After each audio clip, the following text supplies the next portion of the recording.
Depuis le matin de ce mercredi, quasiment toutes les principales activités commerciales étaient au point mort au centre-ville de Butembo, tout comme dans les entités périphériques.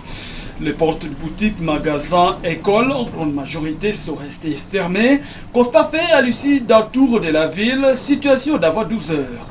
Même si tout semblait calme partout, pas de barricades, pas de manifestants violents en vue, les éléments de l'ordre PNC et FARDC s'étaient positionnés dans quelques carrefours, ronds-points et points chauds de la ville. Les attroupements d'habitants ont aussi été constatés en certains endroits. La veille, la coalition pour la défense de l'article 64, composée de quelques partis politiques de l'opposition et mouvements citoyens, a appelé à une journée ville morte ce mercredi pour des motifs bien clairs.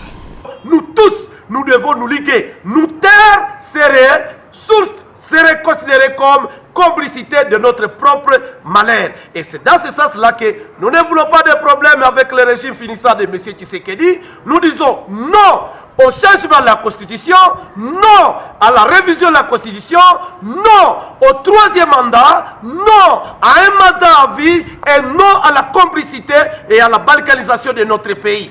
Ce n'est pas tout. Un autre groupe de pression de la ville de Butembo, à savoir la Véranda Mutsanga, a aussi appelé à une journée ville morte ce même mercredi. La Véranda Mutsanga réclame, elle, le remplacement du commandant actuel à la tête des opérations Sokola 1 dans le Grand Nord et exige le retour de la paix. Pour l'instant, il est difficile de savoir lequel entre le mot d'ordre des C64 et celui de la Véranda Mutsanga a été suivi par la population.